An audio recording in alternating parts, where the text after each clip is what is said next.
सच्चिदानन्दरूपाय विश्वोत्पत्त्यादिहेतवे तापत्रयविनाशाय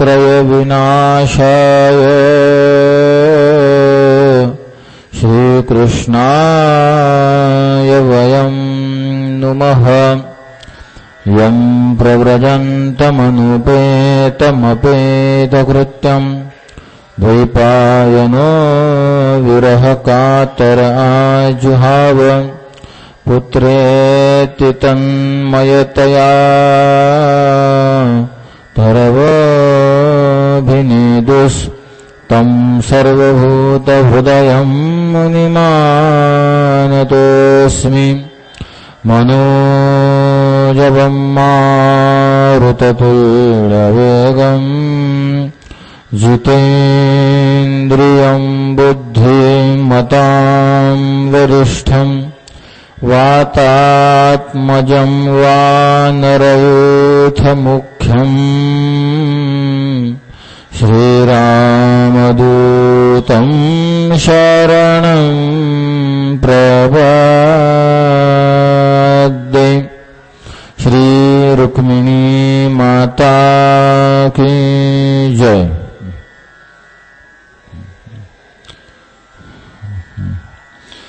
अज्ञानध्वांत विध्वंस कोटि सूर्य समप्रभ सूताख्या हि कथासारं मम कर्ण रसायनम।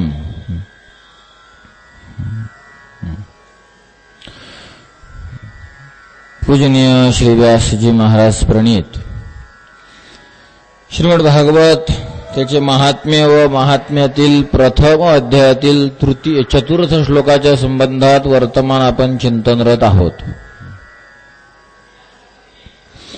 चतुर्थ श्लोकाच्या संबंधात वर्तमान आपण विचार करत आहोत। या श्लोकामध्ये शौनक महाराजांनी सूत महाराजांना ज्ञानी व भक्त असण्याची विशेषण लावलेली आहेत। जीवाला परमात्म्यापर्यंत पोहोचण्याकरता जसं ज्ञान गरजेचं आहे, जशी उपासना म्हणजे भक्ती गरजेची आहे, तसंच जीवासाठी परमात्म्यापर्यंत पोहोचण्यासाठी कर्म सुद्धा अत्यंत आचरणीय आहे, गरजेचं आहे। मग जर जीवाच्या कल्याणाच्या साधनेमध्ये जर कर्माचा अंतर्भाव होत असेल तर जसा ज्ञानाचा उपदेश केला वा ज्ञान विद्वत्ता दर्शक विशेषण लावले, जशी भक्तराजता दाखवण्यासाठी उपासनेच्या संबंधीतील विशेषण लावलं, तसंच त्याचप्रमाणे जीवाच्या कल्याणामध्ये जर कर्म अंतर्भूत होत असेल तर कर्माची विद्वत्ता प्रदर्शित करणारं विशेषण महाराजांनी का लावलं नाही, शौनक महाराजांनी हे विशेषण का लावलं नाही, तर या संबंधामध्ये आपण वर्तमान विचार करत आहोत। तर आपण कर्माची अवधी प्रतिपादन केली होती। तावत कर्माणि कुर्वेत न निर्विद्येत यावता मत्कथा श्रवणादौवा भक्ती आवन्न जायते। कथा ही वैराग्य निर्मितीपर्यंत ऐकावी। कथा ही भगवत कथेमध्ये कथा श्रवणामध्ये रुची प्रेम निर्माण होईपर्यंत कथेचं श्रवण करावं। वैराग्याच्या दृष्टीने विचार केला तर शौनक आणि सूत महाराज दोघंही वैराग्याच्या अगदी परावस्थेतील वैराग्यामध्ये वावरतात। काय विशेष अशा प्रकारची महती आहे। सूत महाराज केवळ कथा सांगण्याकरता फिरतात। सविवेक नैराश्य वक्ता शास्त्र म्हणते मिनलिया ऐकावी कथा का दुश्चित्त श्रोता काय सांगावी। म्हणजे जर कथा श्रोता जर विशेष सापडला तर त्याला कथा सांगावी। विशेष वक्ता सापडला आपल्याला आपल्या नशिबानं तर लगेच कथा ऐकावी। श्रोता जर विशेष सापडला तर लगेच कथा सांगावी। म्हणजे असं स्वतःच्या ठिकाणी बांधून घ्यायचं नाही की मी वक्ताच आहे किंवा मी श्रोताच आहे। वक्ता चांगला भेटल्यास श्रोता व्हावं, श्रोता जर चांगला भेटल्यास लगेच त्याला दोन गोष्टी परमार्थाच्या सांगाव्या, त्याच्यासाठी वक्ता व्हावं। असं शास्त्राने श्रोतृत्व आणि वक्तृत्व या संबंधात केलेलं विधान आहे। आणि महाराज सूत महाराज हे तर वक्त्यामध्ये प्रसिद्ध आहेत, अखंड कथेमध्ये जीवन घालवतात। बरं, आजकालचे संसारासक्त कथाकार सुद्धा कथेमध्ये जीवन घालवतात, पण त्या काळात तर संसारासक्त जो आहे तो कथेत जीवन घालूच शकत नव्हता। कारण घेणं नसती देणं नसती, पैशाचा कोणत्याच प्रकारचा व्यवहार नाही. ग्रंथावर ठेवलंच कोणं तर कोणी चिमूटभर तांदूळ, कोणी छटाकभर साखर, एवढ्यावर काय घर केवढं चालेल असंही नाही. आत्ताच्या अगदी नाव घेणं व्यवस्थित नाही राहणार, पण आता आमच्या आबांनी पंढरपुरातल्या विद्वानांच्या गोष्टी सांगितलेल्या. 8 दिवस भागवत सांगणार, भागवताच्या समाप्तीला महानात महान व्यक्ती त्यांना ₹1.25 दक्षिणा देणार. बस झालं 8 दिवसाचं. सांगणारी खूपच महान आणि ऐकणारी समाजात प्रसिद्ध खूपच महान, की ज्यांना वर्षाला लाखो करोड त्या काळात मिळत असतील, आणि त्यांना ₹1.25 ठेवल्या जायचा. त्यामुळे अगदी कथेकडे वळणारा हा कथेतला श्रद्धावान, कथेकडे वळणारा हा कथेतला वैराग्यवान आहे असं मानल्याशिवाय कथेचा व्यवहारच होणार नाही त्या काळात. वैराग्यवान अशा प्रकारचे श्रोते, वैराग्यवान अशा प्रकारचे वक्ते आहेत. मग आता सूत महाराज जर वैराग्यवान आहेत, शौनकजी जर वैराग्यवान आहेत, जर 1000 वर्षाचं कथेचं सत्र करण्याची सुतांची शक्ती आहे, 1000 वर्षाचं कथेचं सत्र ऐकण्याची शौनकांची शक्ती आहे, मग जर कथेमध्ये प्रेम आहे, वैराग्य अंतःकरणामध्ये डसडसून भरलेलं आहे, मग आता वैराग्य आहे, कथेची श्रद्धा आहे, तर कर्माचं काम काय आहे?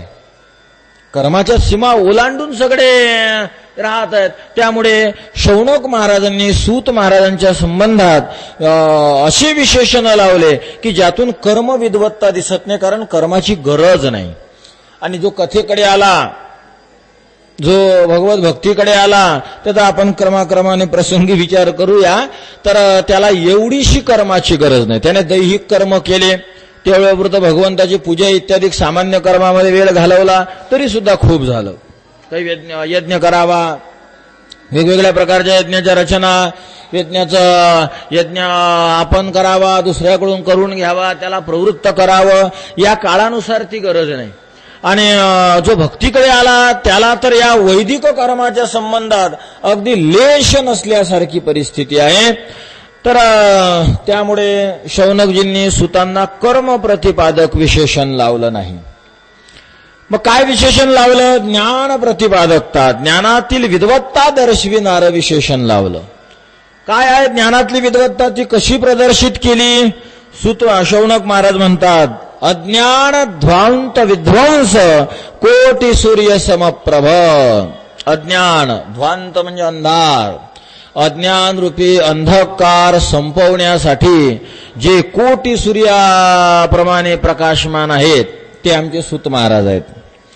अज्ञान रूपी अंधकार, कशाला अज्ञान म्हणतात, त्याला अंधकार का म्हटलं? अंधकारातले गुण अज्ञानामध्ये असे काय दिसले? कारण अज्ञान ध्वंत, अज्ञान आणि अंधकार या दोघांना अभिन्नत्वाने प्रयोग केला. जेव्हा अभिन्नत्वाने प्रयोग केला जाईल, उपमा दिली जाईल, तेव्हा गुणसादृश्य पाहावं लागत असतं. आमच्या कुत्र्यासारखं तुमचं कुत्रा, तुमच्या कुत्र्याची आमच्या कुत्र्याला उपमा, आमच्या गायीसारखी तुमची गाय आहे म्हणजे गायीची उपमा, आमच्या मंदिरामध्ये जी पांडुरंगाची मूर्ती आहे तर तुमची मूर्ती आमची मूर्ती सारखी दिसते, दोघीला एकमेकाची उपमा दिली. तर उपमा देत असताना सारखेपणा असल्याशिवाय उपमा दिली जात नाही. काय नाही काही सारखेपणा हवा असतो. मूर्तीची उंचीच पाहिली म्हणून म्हटला, मूर्तीचा चेहराच पाहिला म्हणून म्हटला तुमच्या मूर्तीसारखी आमची मूर्ती आहे, मूर्तीचे पायच पाहिले म्हणून म्हटला तुमच्या मूर्तीसारखी आमची मूर्ती आहे, मूर्तीचा रंगच पाहिला म्हणून म्हटला तुमच्या मूर्तीसारखी आमची मूर्ती आहे, तुमच्या गायसारखी आमची गाय आहे, रंगच पाहिला असं म्हणा, उंचीच पाहिली म्हणून म्हटला, किंवा दोघी 2-2 लिटर दूध देतात, दुधाचा सारखेपणा पाहिला म्हणून म्हटला. पण काहीतरी सारखेपणा असल्याशिवाय उपमा देण्याचा व्यवहार घडत नसतो. सारखेपणा काही ना काही हवा असतो, सारखेपणाशिवाय उपमा नाही दिली जात. काय सारखेपणा आहे अज्ञानामध्ये आणि अंधकारामध्ये? तर तो 7 पद्धतीने मी निवडण्याचा प्रयत्न केला. अंधकाराच्या ठिकाणी ह्या दिसणाऱ्या गोष्टी सगळ्या अज्ञानाच्या ठिकाणी दिसतात. काय अंधकाराचं काम? अंधकाराचं पहिलं काम आहे, अंधकार तुम्हाला दिसू देत नाही, काहीच अंधकार दिसू देत नाही. 1. नंबर 2, अंधकार तुमचं कर्म थांबवते. अंधार जर पडला तर जागच्या जागी थांबून कर्म थांबतं, पुढचे कामं नाही करता येणार, जागीच उभं राहावं लागेल.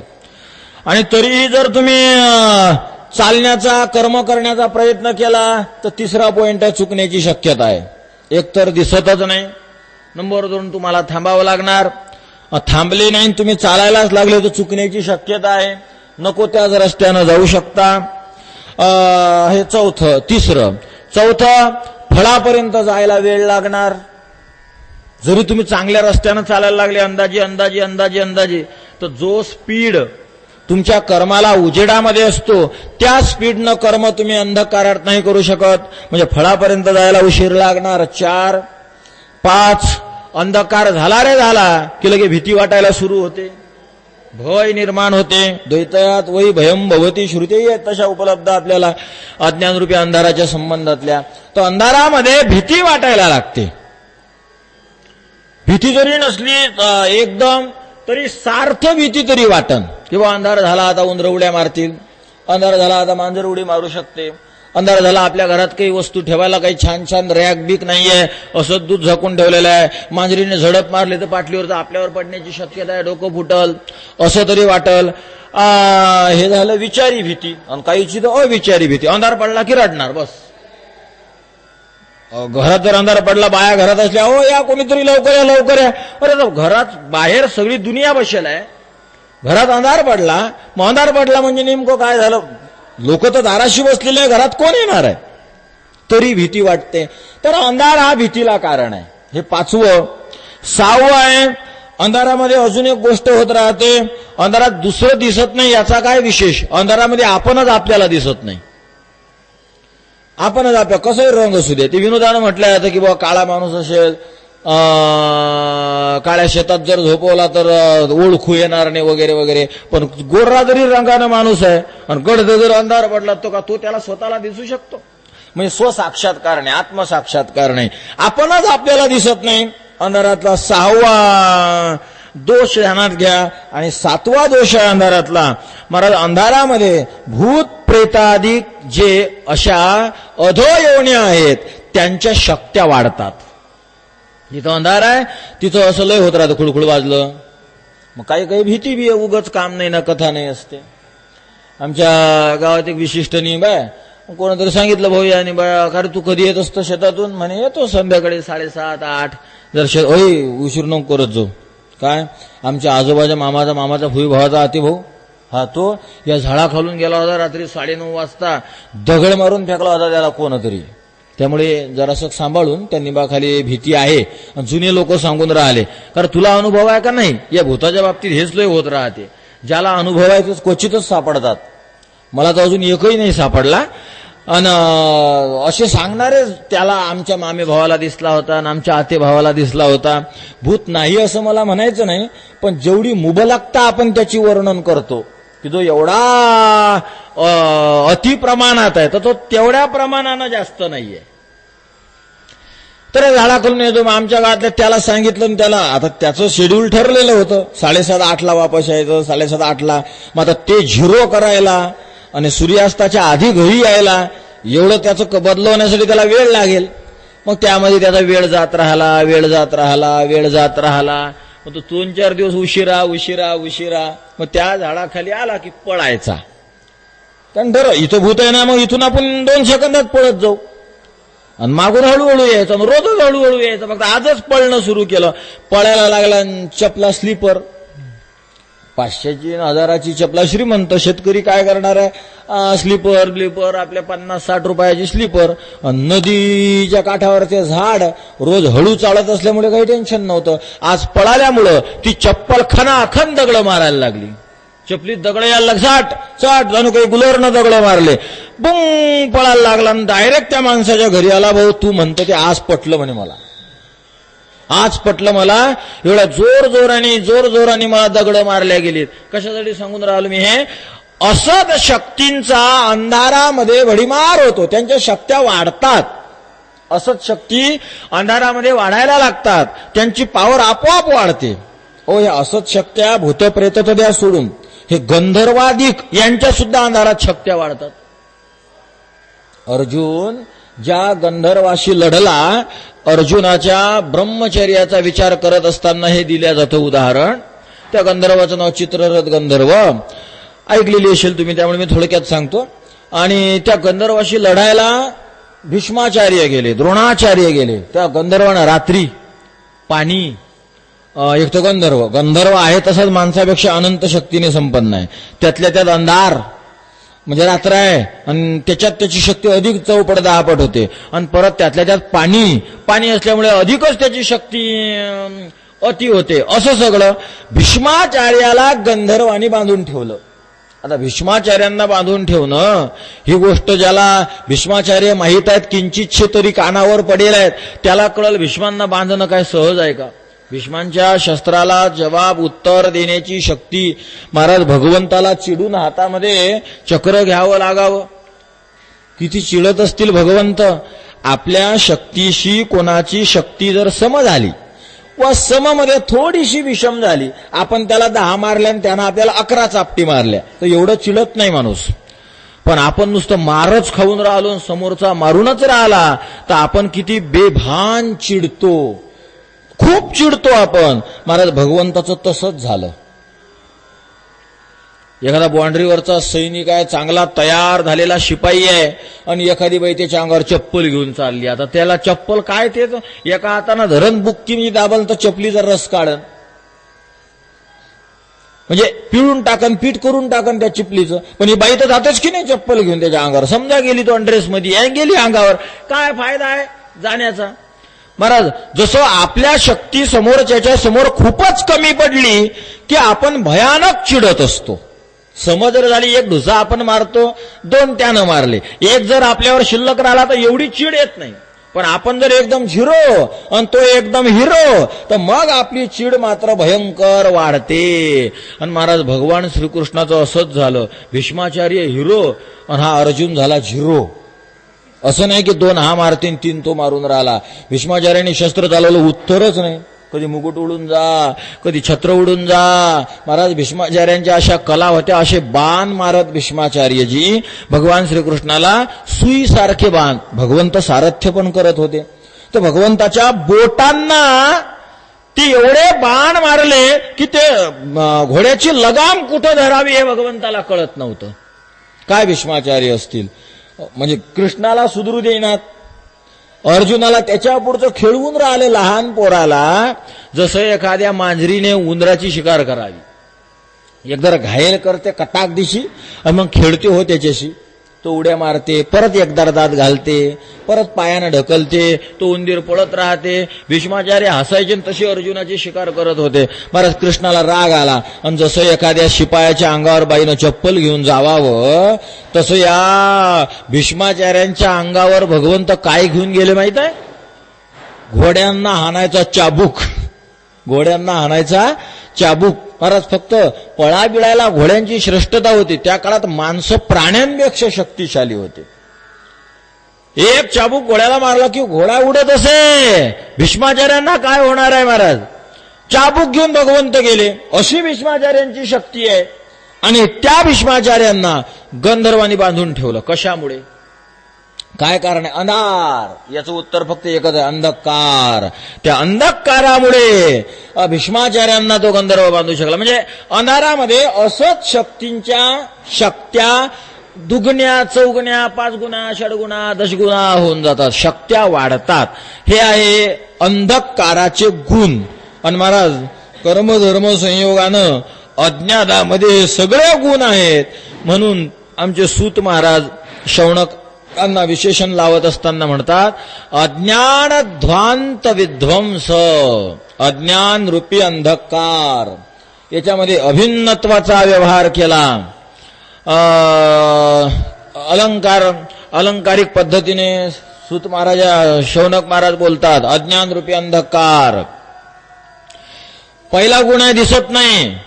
महाराज ज्याच्याजवळ अज्ञान आहे त्यालाही दिसत नाही. कारण डोळे शास्त्राने सांगितले, हे जे चर्मचक्षु आहे ते वेगळे आहेत. माणसाचे डोळे शास्त्राने सांगितले श्रुती आणि स्मृती, विवेक हे डोळे आहेत. परमार्थात जगत असताना या डोळ्यांनी केवळ पाहून नाही चालत, शास्त्राचा डोळा लागतो. श्रुतीचा डोळा लागतो, स्मृतीचा डोळा लागतो. श्रुती स्मृतीचे डोळे असतील तर आपण परमार्थ खऱ्या अर्थानं करू शकतो. म्हणजे ज्ञानाचा डोळा थोडक्यात. श्रुती स्मृती ह्या तुकोबारांच्या अभंग, ज्ञानोबारांची ज्ञानेश्वरी गाथा इत्यादिकांमध्ये आहेत. त्यामुळे पर्यायानं श्रुती स्मृतीचं नेतृत्व जसंच तसंच आहे. नाही श्रुती परवती माऊली जगा ज्ञानोबाराय म्हणतात. तर अज्ञान ज्याच्या जवळ आहे त्याला ना स्मृती कळत ना श्रुती कळत. मग अज्ञानी माणसं. एक महाराज आमच्या नगर भागातले होते सामान्यतः. तर ते एका गावाला सप्ताहाला, म्हणजे ते असेच कोणाच्या गावाला आपण त्यांना प्रेमानं सप्ताहाला बोलवलं की ते पूर्ण गावात राजकारण करणार. ज्या गावातल्या महाराजांनी बोलवलं त्याला त्यातून काढून पुढल्या वर्षी ते सप्ताह करणार आणि ते होऊन त्या गावातल्या महाराजाला आमंत्रण देणार. मग की तुमच्याच गावातल्या सप्ताहात तुमचं एक कीर्तन आम्ही ठेवलंय, अशी त्यांची परिपाठी. आता चांगला हरिपाठ बिरिपाठ घ्यायचा व्यवस्थित आम्ही बोलवलं आमच्या गावात. एक दिवस आमच्या गावात लागलं असं करायला. तर आमच्या गावात काय फरक पडला त्याचा, त्याला नाव ठेवलं लोकांनी सूर्यफूल. बळबळ बळबळ करत बसायचे असतं. मग सूर्यफुलाचा वापर लोक कशासाठी करतात? मनोरंजन. घ्यायचं टुचूक फोडायचं, त्याला का पोट भरून राहिलं सूर्यफुलानं, मनोरंजन. तर त्याला नावच पडलं मग गावामध्ये सूर्यफूल नाही आला, सूर्यफूल नाही आला. तर त्याची गोष्ट. तर ज्या गावात गेला तिथं काय करणार? लोकांना सांगणार अशी पूजा करा, असं नारळ घ्या, त्या नारळावर स्वस्तिक काढा, ते पूर्वेला फेका, उत्तरेला फेका. फक्त आमच्याच गावात नाही केलं त्यानं तसं, बाकीच्या गावातून खबरी येत होत्या. त्याच्यावर स्वस्तिक काढा. आणि स्वस्तिक काढत असं एक ध्यानात ठेवा, स्वस्तिक कुंकानं काढायचं नाही, बुक्क्यानं काढा. काय म्हणजे याला बुक्का मारून काढून द्यायला पाहिजे बघा, बुक्क्यानी काय काढा, तिच्यावर बुक्क्यानी स्वस्तिक काढा असं सांगायचा. मी चौकशी केली. मग मी एक दिवस म्हटलंच त्याला, म्हटलं जे तुम्ही सांगता महाराज कोण्या ग्रंथात आहे हो? कारण सगळे ग्रंथ आपण वाचले अशातला काही प्रकार नाही, पण काही ग्रंथ वाचले की जगात वावरणारं ज्ञान हे कोण्या गोष्टीचा अपभ्रंश हे कळत असते. हे गणित आहे. तुम्ही एक ग्रंथ वाचला न्यायशास्त्राचा की दुसऱ्या ग्रंथाचा अंदाज येतो. तुम्ही ग्रंथ वाचत असताना जर तुम्हाला वेदांताचा ग्रंथ वाचला आणि तुम्हाला कळालं की अविद्या माया अनादी आहे, मग तुम्ही जर वाचत असताना वेदांताचा पुढचा ग्रंथ वाचला आणि त्यात जर तुम्हाला कळालं की अविद्येचा जन्म इसवी सन या तारखेला झालेला आहे, आता तुम्ही तो ग्रंथ शिकले नाही पण XYZ कीर्तनकाराच्या मुखातून हा शब्द ऐकला तर आपल्याला लगेच प्रश्न निर्माण होतो, वेदांताचा एक ग्रंथ दुसऱ्या ग्रंथाच्या विरोधात कसा असेल? एक ग्रंथ जर म्हणून राहिला अनादी आहे की अविद्येचा जन्म नाही, मायेची निर्मिती नाही, तर मग हा कसा म्हणू शकतो या मायेला निर्माण केल्या गेलं, तिची निर्मिती आहे? तो ग्रंथ आपण वाचला नाही पण आपण त्याचा खरं खोट्याचा निवाडा करू शकतो. सगळेच लोक सगळेच ग्रंथ शिकू शकतात असं नाही. इथं तर काहीतरी अपूर्व गोष्टी, अगदी गुरुनाम गुरु गोपाळशास्त्री गुरुजी महाराज आमच्या आबा त्यांच्याकडे 32-33 वर्ष अध्ययन केलं, त्यांनी शिकले. तर ते अर्ध्याच्या वर ग्रंथ ते जे शिकले नव्हते ते शिकवायचे. चित्सुकी शिकले नव्हते म्हणतात, शिकविली. अद्वैत सिद्धी शिकले नव्हते, शिकविली. मोठे मोठे ग्रंथ जे शिकले नाही ते ग्रंथ ते शिकवायचे. माझा का प्रत्येक ग्रंथ नजर टाकावी लागते असं नाही. काहीतरी आपल्या जो प्रज्ञा असते त्या प्रज्ञेच्या आधाराने दुसऱ्या ग्रंथांचे अंदाज येतात. आणि हा म्हणाचा नारळावर स्वस्तिक काढा आणि ती स्वस्तिक बुक्क्यानं काढा. मग बुक्क्यानं काढा म्हटलं तर आपण बरंचसं पाहिलं बुवा. काही स्वप्न निवृत्ती करता काही उपाय सांगितलेत. क्लीम ह्रीम टम खळेपम पम भम अजूनही काही असे 6 अक्षर काढायचे. पण ते जे काडी वापरायची ती अनार, मराठीत काय म्हणतात त्याला, ते शब्द असा हिंदी फीड बसला मराठीत आठवत नाही. हे पंढरपुराचा विशेष आहे पा, कुठेही असतं विकायला फळ. डाळिंब, अनार, डाळिंब. तर डाळिंबाची काडी घ्यायची आणि गुलाल घ्यायचा आणि गुलाल आणि ते चित्र आखायचं. मी सांगेल नंतर तुम्हाला एखाद्या वेळेस. ते हे करायचं. ज्ञानेश्वरीच्या 2 ओव्या आहेत. सकाळी एक ओवी 108 वेळेस म्हणायची, त्या यंत्राला पुढे ठेवून संध्याकाळी 108 वेळेस म्हणायची. ते यंत्र सिद्ध झालं असं समजायचं. 10 दिवसाचं ते अनुष्ठान आहे. त्या ओवीला गळ्यात बांधा, उशीत घालून ठेवा कसं तरी, किंवा कामापुरतं फक्त संध्याकाळी उशीच्या खाली ठेवायचा तो कागद. आणि भोजपत्र असलं तर अधिकच चांगलं. इथं कवठेकरांच्या इथं मिळेल भोजपत्र. आणि ते उशाला ठेवून द्यायचं. खराब स्वप्न तर पडतच नाही पण स्वप्नातून तुम्हाला सूचना मिळायला सुरू होतात. पुढे कसं होईल, कसा निर्णय घ्यावा, एखादा प्रसंग, असं सांकेतिक चिन्ह भेटतात. एकदम काही व्हिडिओ तुमच्या समोर उभा राहतो असं नाही. असा जर प्रसंग आला तर कसा निर्णय घ्यावा, म्हणजे निर्णयाकरता ते वापरल्या जाते. अशी स्वप्न पडतात छान छान. आता हे उपाय आहे. तर आता त्या डाळिंबाची काडी घेऊन गुलाला आणि आपल्या हे काय लावतात, गुलालच नाही ना, बुक्केच्या नंतर अष्टगंधाने ते आखायचं. असं आहे. त्या 2 ओव्या ज्ञानेश्वरीच्या 108 सकाळी 108 संध्याकाळी 10 दिवसाचं आहे. अवघ्या सकाळी 10 मिनिट, संध्याकाळी 10 मिनिट, 20 मिनिटांमध्ये खराब स्वप्नांना आपण आपल्यापासून तडीपार करू शकतो. उपाय आहे. अजून काही अशी उपाय असतात. आपण नाही काही ओवी सांगितली, ती कोण कोण जपतं काय माहिती. या बोला आन होय 18व्या अध्यायातली 1658, काही काही प्रतिमध्ये 1659 नंबरची ओवी आहे. या बोला आन होय तरी व्यासाचा अंकुन वाहे, असे गाजूनी बाहे उभिली तेने. संजय धृतराष्ट्राला सांगून राहिला की ऐका, पक्क ध्यानात ठेवा माझं हे वाक्य. या बोला आन होय, माझं बोलणं मुळीच चूक नाही, माझ्या बोलण्यात मुळीच काही चूक नाही. या बोला आन होय तरी व्यासाचा अंकुन नव आहे. अंकु म्हणजे शिष्य, मी व्यासांचा शिष्य आहे असं म्हणूनच घेणार नाही. जर माझं बोलणं खोटं झालं तर काय बोलणं आहे तुझं. या बोला आन होय तरी व्यासाचा अंकुन आहे. पुढे ऐसे गाजोनी, असं गर्जना करून, गाजोनी म्हणजे अशी गर्जना संजयाने केली. माझं बोलणं जर खोटं असेल तर मी स्वतःला व्यासांचा शिष्य म्हणून घेणार नाही. ऐशी गाजोनी बाहे उभिली तेने, हात वर करून संजय सांगायला लागला. पण संजया नेमकं तुझं बोलणं काय आहे. यत्र योगेश्वर कृष्ण यत्र पार्थो धनुर्धर तत्र श्रीर्विजयो भूतिर्ध्रुवा नीतिर्मतिर्मम. हे आहे माझं म्हणणं, ध्रुवा आणि तिर्मतिर्मम.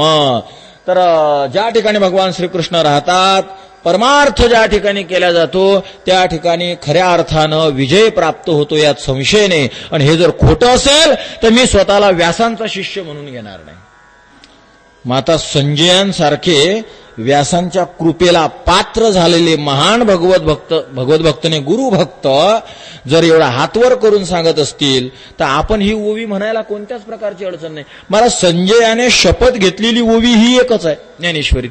शपथ घेऊन संजय सांगून राहिलेत. ही ओवी जर 108 वेळेस जपली आपण तर आपल्याला कोणत्याच प्रकारची अडचण संसारामध्ये तयार होते. उपाय आहे हा. आता हा काय मी सांगतो असं नाही, जुन्या लोकांनी सांगितला आहे ग्रंथांमध्ये. काही काही ठिकाणी तर असं आहे, भोजपत्रावर कुंकवानी आखायचं. आणि ते आखत असताना काडी कसली घ्यायची, चांदीची घ्यायची. कुठं सोन्याची शलाका सांगितली, कुठं चांदीची शलाका सांगितली, कुठं ताम्रपटावर लिहायला सांगितलं. वेगवेगळ्या पद्धतीनं लिखाण आहे. पण हे बुक्क्यावर नारळानं लिहा हे माहीतच नाही.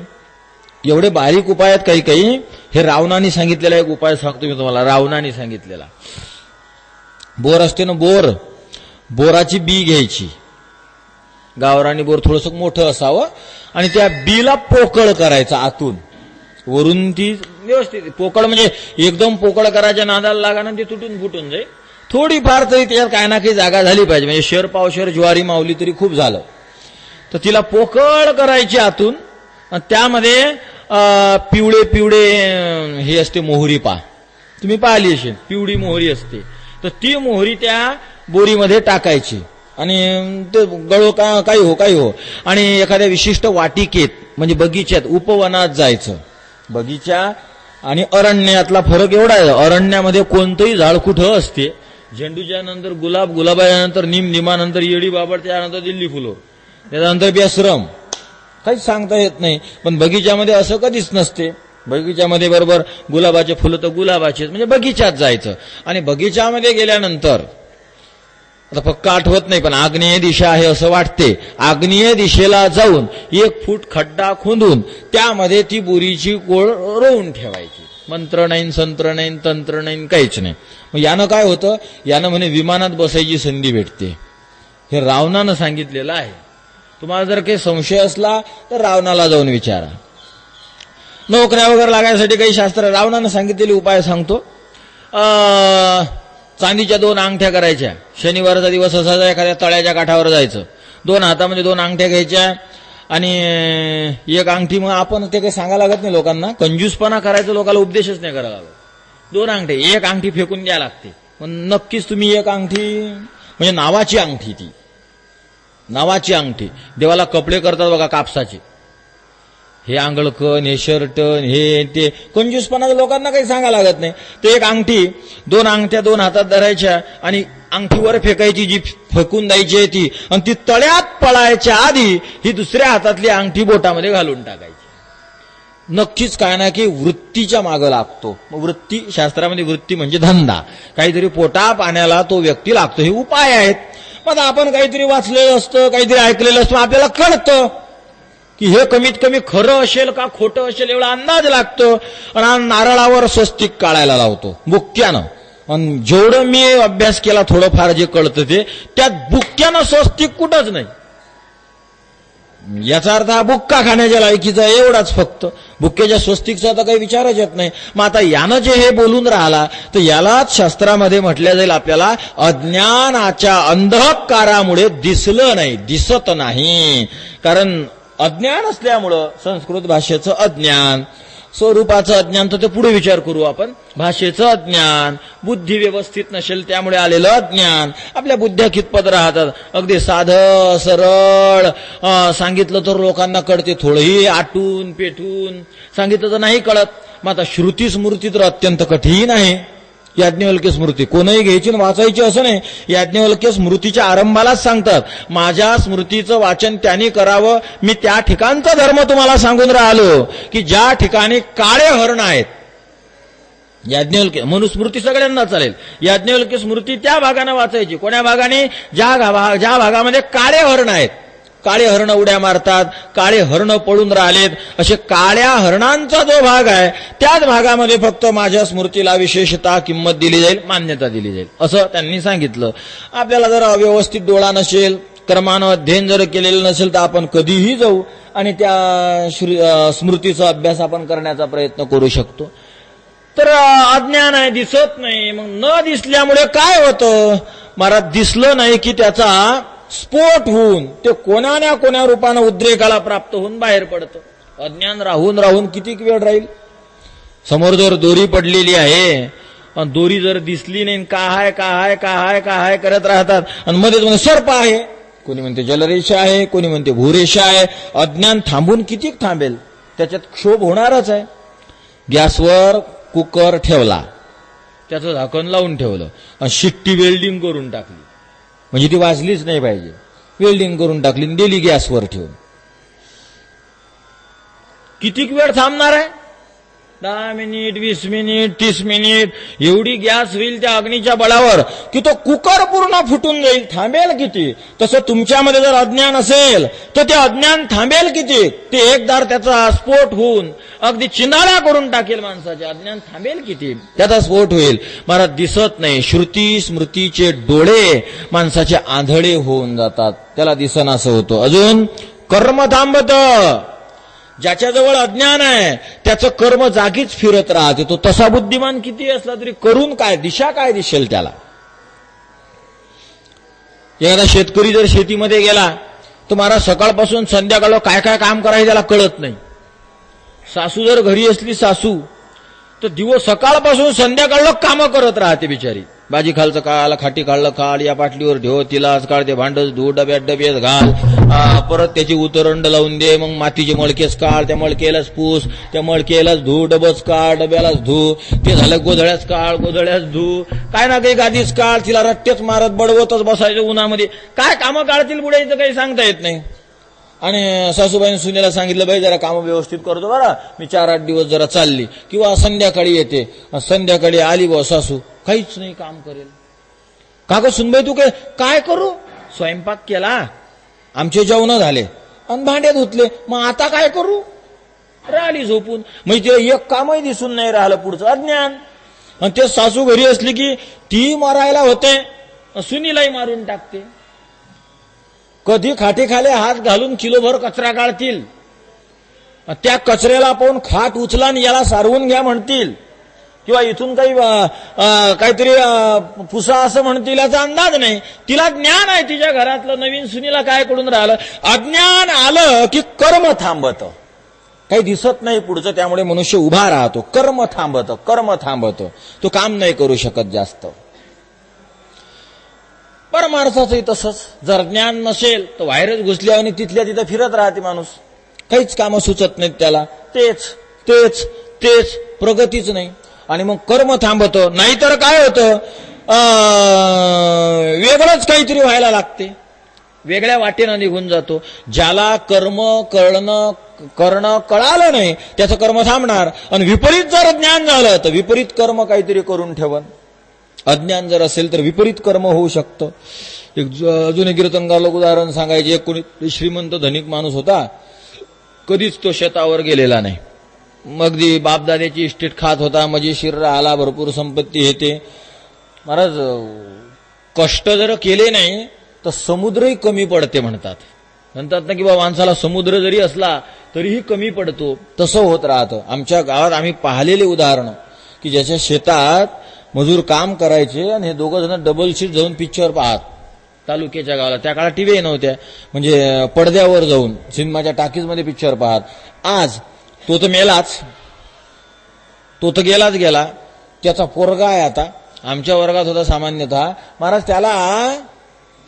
त्याची पत्नी संध्याकाळी दिवसभर कामाला जाते, संध्याकाळी 2 किलो ज्वारी त्या मजुरीची आणते, 3 किलो 4 किलो येईल आता समजा, 4-5 किलो ज्वारी आणते, 1-2 किलोच दळते आणि बाकीची गोधळ्या गाधळ्यामध्ये लपून ठेवते. कारण तो तीही ज्वारी विकून पितो, ती ज्वारी विकणार आणि पिणार. असं होते. जर तुम्ही किती बाप द्यायचं असला आणि तुम्ही जर कर्महीन राहिलात तर आता समुद्रही पुरत नाही, तर मग हे 4-2 एकराची काय गोष्ट काढली. कधीच वावर न पाहिलेला असा, शेत न पाहिलेला असा एक माणूस बिचारा, कधीच त्या शेताचं दर्शन नाही. आणि अशा कर्महीनतेमुळं दारिद्र्य आलं. शेत कामधंदे शोधायला फिरायला लागला. गेला एका ठिकाणी कामधंदे शोधत एका ठिकाणी काम पाहिलं आणि त्याला म्हणायला लागला, भाऊ मला कामाला ठेवाच, काही नाही, फक्त खायला दिलं तरी चालेल. मालक म्हणे, बरं ठीक आहे. मग हा एवढा ऊस त्यानं पेरलेला होता, खांदून काढ म्हणजे कळते ना तुम्हाला, मधली माती काढायची आणि त्याच्यावर ऊसाच्या बाजूनं लावायची, याला म्हणतात ऊस खांदणं. त्याला म्हटलं, भाऊ ऊस खांदून काढ. हा म्हणजे महाराज तुमचं काम झालंच म्हणून समजा, तुम्ही बिंदास्त घरी जाऊन आराम करा, ऊस खांदून काढ. याला म्हटलं, खांदून काढ म्हणजे आपल्याकडे खंदून म्हणतात, याच्याकडे खांदून म्हणत असतील. आपल्याकडे खंदून म्हणतात, यांच्याकडे खांदून म्हणत असतील. त्यानं जो घेतली कुदळ हाती, खना झालं खंद की टेरूक खिशात पूर्ण शेतातले ऊसाचे टेर गोळा केले आणि बांधावर नेऊन टाकले. भारा बांधला, घरी घेऊन गेला, मालकाच्या पुढे नेऊन टाकलं. पा म्हणे, पहिल्याच दिवशी आपण कसं काम केलं. तो लागला पायाला कोमा आलेले, वर फुटायला लागलेलं. हे काय म्हणे, काय केलं तो, तुम्हीच तर सांगितलं ऊस खंदून काढा.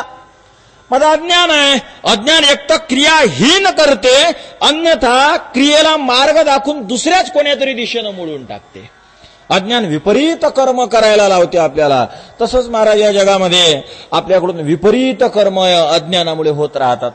अंधकार विपरीत कर्म, अज्ञान विपरीत कर्म करायला लावते.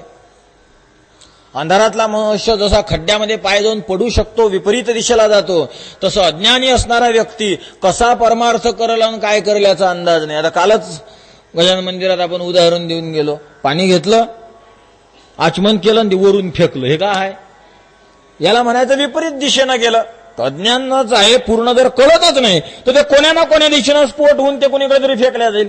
आचमन केलं जेवत असताना ते असं फेकून दिलं, का काहीच कळायला मार्ग नाही. सगळं जेवण झालं, हातावर पाणी घेतलं आणि ते पिलं. काऊन म्हणे आचमन. असं असतं, पितरांना द्यावं अर्ध प्यावं असं आहे शास्त्र. अख्खचं अख्ख जर हातावर घेऊन तू पिऊन राहिला तर त्यापेक्षा मग गिलासानं ढसळ 4-2 तांबे पिऊन टाकणं.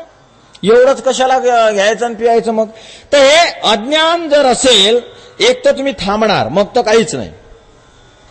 अगदी मी तुम्हाला एक महाराजाची गोष्ट सांगितली. ते जेवायला बसले, चांगले प्रसिद्ध महाराज जेवायला बसले, तिथं पलंगावरच जेवायला घेतलं. मग थोड्या वेळानं काही काम निघालं तर तक्या खाली टाकला, त्या तक्यावर बसले आणि खाली ताट. मग एक उशी ताटाखाली घातली, पाट नाही उशी ताटाखाली घातली, मग जेवले. ते जेवायला सुरू झाल्यावर मला पहिल्यांदा असं वाटलं हे बैलासारखे जेवतात. फाटीवर बसल्यावर मग म्हटलं नाही बैलासारखं नाही, हे तर गधड्यासारखं वाटून राहिलं.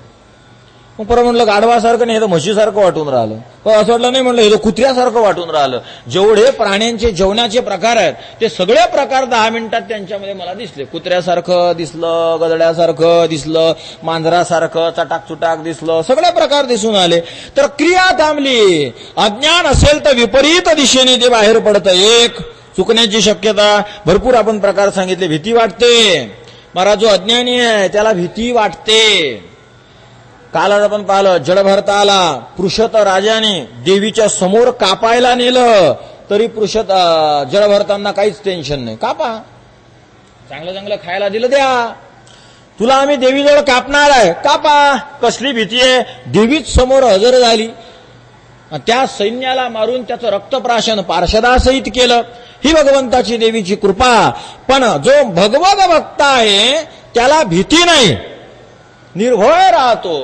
जो अज्ञान रूपी अंधकारात आहे, मग आपल्याला कशाची भीती वाटेल याचा अंदाज नाही महाराज. आपल्याला जर कोण मागून फक्त हॅक केलं असं तरी एकदम आपला हृदय बंद पडते का काय, एवढा मोठ्यानं झटका बसतो.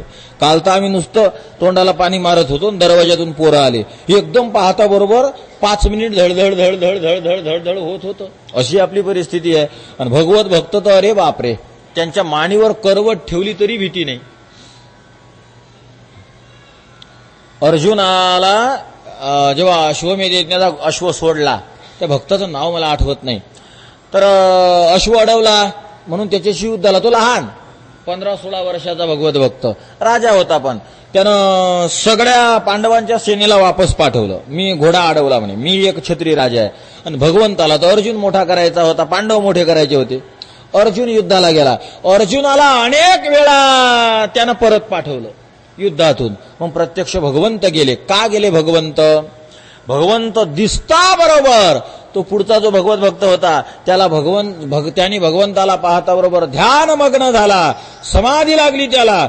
समाधीस्थ असताना भगवंत अर्जुनाला म्हणता, अर्जुना हा आता घे धनुष्य आणि उडव त्याची मान. अर्जुन म्हणला, देवा त्यांनी शस्त्र टाकले. बरं, शस्त्र काही चक्कर येऊन टाकले किंवा कर्णासारखं काही कारण घडलं असं नाही. तो समाधीस्थ आहे, त्याच्या हृदयामध्ये तुम्ही आहात आता, आणि अशा भक्ताला मी मारू? भगवंत म्हटले, मग नको मारू. तो भानावर आला की तुझ्या बापाच्यानं मरत नाही, असा मारशील तर तो तुझ्याच्याने मरतो. मला त्याला माहित नव्हतं का हे असं होणार आहे म्हणून. पण भगवंताच्या समाधीमध्ये एवढा मग्न झाला, एवढं मोकळं शरीर ठेवलं की अर्जुनाने धनुष्य बाण घेऊन सरदिशी साधा बाण त्याला मारला आणि त्या बाणाने त्याचा प्राण विमोक्षण केला.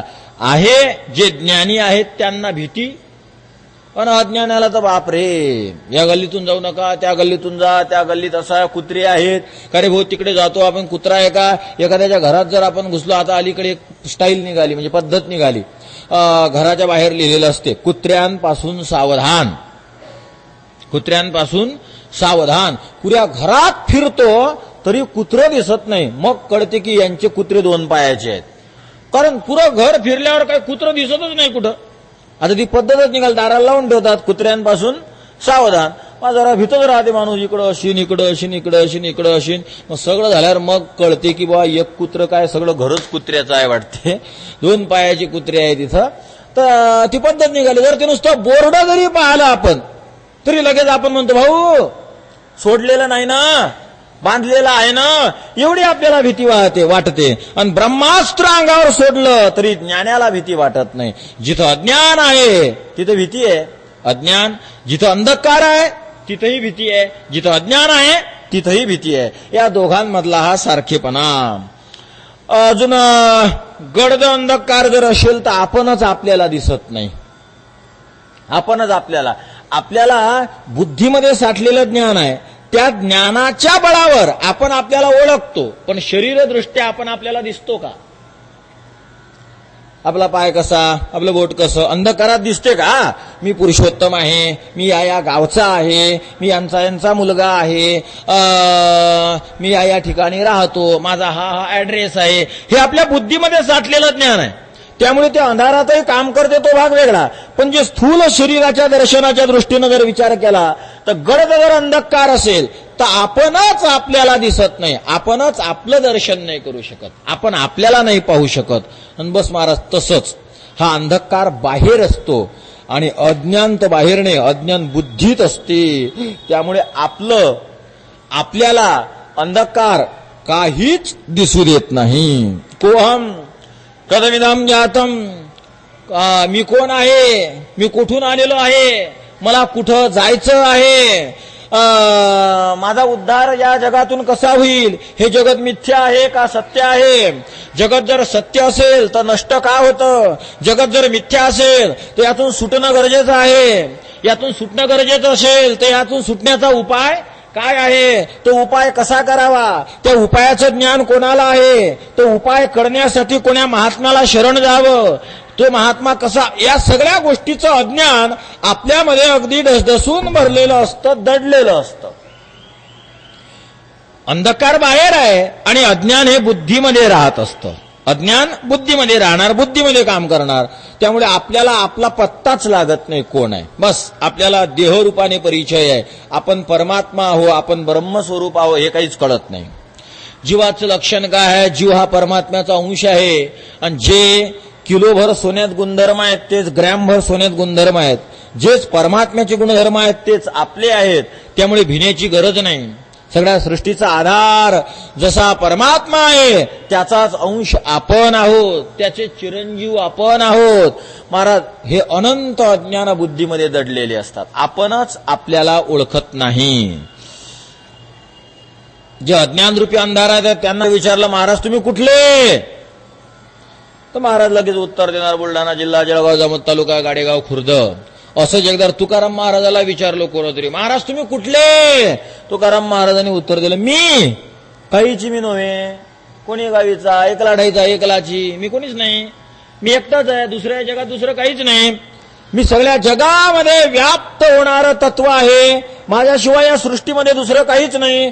तुकी तुकला तुका विश्वी भरुनी उरला लोका, तुका तुकाशी तुकला, तुका तुकाहुनी निराळा.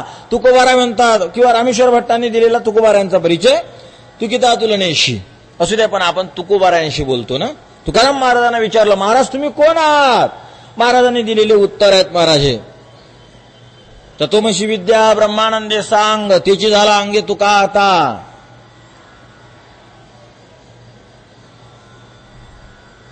अष्टांगी मिरविला रंगी निजात्म रंगे. तुकोबारा म्हणतात मी निजात्म रंगामध्ये रंगलेला आहे, मी स्वतःच्या रंगामध्ये रंगलेला मी आहे. म्हणजे तुकोबारांनी दिलेला हा परिचय आहे. तुकाराम महाराज असं नाही म्हटलंय बोलवा कणकाई माझ्या आई वडील आहेत, माझ्या मोठ्या भावाचं नाव हे आहे, मी देहूचा आहे, आमचा जिल्हा पुणे आहे, आमचा तालुका काय असेल त्या काळात काय माहिती, काही चाकण किंवा पुणे असू शकतो, जवळच आहे, आमचा तालुका चाकण आहे, असं तुकोबारांनी परिचय नाही दिला. का, कारण तुकाराम महाराजांच्या बुद्धीमध्ये ज्ञानाचा उजेड पडलेला होता. आपली बुद्धी अंधकारात असल्यामुळे, आणि अंधकाराचा एक गुण आहे, अंधकार जर गडद असेल तर आपलाच परिचय आपल्याला होत नाही. तसं तुम्ही मी आपण गडद अंधकारात असल्यामुळं आपलाच परिचय आपल्याला होत नाही. ओळखतो आपण आपल्याला, आपण परब्रह्म स्वरूप आहो महाराज समजतो आपण आपल्याला नाही. आपण आपल्याला फक्त आपले बँकेत जर 4-5 हजार असतील तर 4-5 हजाराचा मालक समजतो, 10-12 हजार असतील तर 12 हजाराचा मालक समजतो. आपण काय समजतो, 1 गुंठ्या जागेचा मालक समजतो. आपण काय समजतो, एका स्त्रीच्या संबंधात पतित्व, एका पुरुषाच्या संबंधात पत्नीत्व, 1-2 मुलाचे आपण आई वडील आहो, कोणाचा जावाई, कोणाचा मेवना, कोणाचा काही, कोणाचा काही. बस याच्या पलीकडे आपले नाते लांबत नाहीत, ह्याच आपला परिचय आहे. पण वास्तव परिचय हा नाही आपला. ममैवांशो जीव लोके जीवभूत सनातन. हा एकदा असंच बजरंगबलीला विचारलं, का रे बजरंगबली तू कोण आहेस, यानं म्हटलं सांगेल मी केसरी नंदन आहे, वायुसूत आहे, अंजनीचा मुलगा आहे. देहदृष्ट्या तू दासोहम, देहदृष्टीने मी तुमचा दास आहे. जीवदृष्ट्या त्वदंशक, माझ्या जीवदृष्टीने विचार केला ना प्रभू तर मी तुमचाच अंश आहे. आणि आत्मदृष्ट्या जर विचार केला तर त्वमेव अहम, आत्मदृष्टीने प्रभू तुमच्यात आणि माझ्यात कोणत्याच प्रकारचा फरक नाही. देहाने मी तुमचा दास आहे, जीवत्वाने मी तुमचा अंश आहे, आत्मत्वाने प्रभू मी तुमचंच स्वरूप आहे, असे बजरंगबली बोलतात. याला म्हणायचं उजेडामध्ये आहेत, ज्ञानात आहेत. पण आपण अंधारात आहोत. आपल्याला अज्ञान रूपी अंधार आपल्या बुद्धीमध्ये पडलेला असल्यामुळं आपण आपल्यालाच ओळखत नाही. हा आहे अज्ञानाचा, आता किती क्रमानं सांगितले मला आठवत नाही. आणि महाराज यामुळं एक घडतं काय की फळापर्यंत जायला उशीर लागतो. अंधकारामध्ये गती हळूहळू झाल्यामुळं आपण फळापर्यंत लवकर पोहोचत नाही. आणि तसंच इथंही होतं. परमार्थामध्ये आपण आल्यावर जर आपल्याला आपल्या अज्ञान असेल तर अज्ञान असल्यामुळं आपण परमार्थाची गती भर उरकू शकत नाही. मी हे अज्ञान स्वरूपावरच म्हणेल असं नाही, साधनेचं अज्ञान असलं तरी आपली गती थांबेल आणि परमात्म्यापर्यंत आपण उशिरा पोहोचू. वेगवेगळे कारण शास्त्रकर्त्यांनी प्रतिपादन केलेत असू देत. तर अज्ञानाला शौनक महाराजांनी अंधकाराची उपमा दिली. एवढ्यावरून आपला विषय निघाला. अज्ञान ध्वांत विध्वंस कोटी सूर्य समप्रभ, अज्ञान रूपी अंधकार. आणि याला निवृत्त करण्यासाठी शौनक महाराज म्हणतात, सूत महाराज हे कोटी सूर्याप्रमाणे. अज्ञानामुळे विशेषाच्या आदर्शनामुळे भ्रम निर्माण होते. अज्ञानामुळे आपण भ्रमात आहोत. सर्व दर्शन संग्रह करते म्हणतात, विशेषादर्शन निबंधनत्वाद भ्रांते. विशेषच अदर्शन झाल्यामुळं आपल्याला भ्रांती निर्माण होत असते आणि अज्ञान आपल्याला विशेषाचं दर्शन होऊ देत नाही, त्यामुळे निर्माण होते भ्रांती. अज्ञान ध्वांत, अज्ञान रूपी भ्रम आपल्याला तयार होतो आणि आपण स्वरूपापासून कडेने राहतो, दूर राहतो. अज्ञान रूपी अंधार. विशेष अदर्शना निबंधना भ्रांते, भ्रांती विशेष अदर्शन निबंधना आहे. विशेष अदर्शनम, साधं उदाहरण देतो. रस्त्यावर दोरी पडलेली आहे आणि ती दोरी जर तुम्हाला स्पष्टच दिसली तर त्या दोरीवर तुम्हाला सर्पाचा भ्रम नाही होणार. आणि ती दोरी जर तुम्हाला मुळीच दिसली नाही तरी भ्रम नाही होणार. तुम्हाला ती काहीतरी पडलेलं आहे असं वाटावं. म्हणजे पूर्ण दोरीही वाटू नये आणि काहीच नाही असंही वाटू नये, की थोडंफार काहीतरी आहे, काहीतरी आहे, काहीतरी आहे, काहीतरी आहे असं वाटावं. आणि काहीतरी आहे वाटलं, पक्क तर काय आहे हे कळालं नाही, मग तीच दोरी सर्प रूपाने भासायला लागते. तीच दोरी भूरेषा, भूरेषा म्हणजे जमिनीला पडलेली फट, तिला भूरेषा म्हणतात. भूरेषेसारखी वाटायला लागते. तीच दोरी जलरेषा, कोणीतरी एखादा माणूस पाणी भरत असावा आणि तो टिपा बिपा फुटलेला असावा, बादली फुटलेली असावी, मग ती बादली जशी पाणी अशी उमटत राहील त्याला जलरेषा म्हणतात. तर तीच दोरी तुम्हाला जलरेषा वाटायला लागेल, भूरेषा वाटायला लागेल, सर्प वाटायला लागेल. तेच आमचे शंकराचार्य सांगतात, विशेष अदर्शन निबंधनत्वात. विशेषाचं दर्शन झाल्यामुळे अज्ञानामुळे भ्रम निर्माण होतो आणि हा अज्ञानच भ्रमरूपाने या सृष्टीला निर्माण करतो. आणि हे अज्ञान एवढं भयानक आहे आणि आनंदाची गोष्ट आहे की आमचे शौनक महाराज या अज्ञानाला निवृत्त करण्यासाठी कोटी सूर्यासारखे आहेत. महाराज, एक जर सूर्याचा प्रकाश असला तर म्हातारी दोरा सुईमध्ये ओवू शकते. म्हातारी जर सुईमध्ये दोरा एका सूर्याच्या प्रकाशात ओवू शकते, तर कोटी सूर्य जर तुमच्या समोर उभे असतील तर किती प्रकाश असेल. आमचे सूत महाराज तसेच कोटी सूर्याच्या प्रकाशाप्रमाणे आहेत. अज्ञान रूपी अंधकार नष्ट करण्यासाठी. तर या अज्ञान रूपी अंधकाराचा आपण फक्त उपमा का दिली अंधकाराची, अज्ञानाला एवढा विचार केला. या अज्ञानाच्या संबंधात भक्तीने खूप विस्ताराने चिंतन केलं. शंकराचार्य बोललेत, या अज्ञानाला शास्त्रामध्ये महामाया म्हणतात. या अज्ञानाला शास्त्रामध्ये कुठं कुठं अविद्या म्हणतात, कुठं कुठं नियती म्हणतात, कुठं कुठं मोहिनी म्हणतात, कुठं कुठं प्रकृती म्हणतात, कुठं कुठं वासना म्हणतात, कुठं कुठं महामाया म्हणतात. हे अनेक प्रकारचे नावं याच अज्ञानाला आहेत. या सगळ्या नामांचा सदृष्टांत आपण उद्यापासून चिंतन करू. पुंडली गवरदा हरी विठ्ठल श्री ठल विठ्ठल विठ्ठल विठ्ठल विठ्ठल विठ्ठल. पुंडली गवरदा हरी विठ्ठल श्री ज्ञानदेव श्री पंढरीनाथ महाराज की, श्री रुक्मिणी माता की, श्री आदिशक्ती मुक्ताबाई की जय.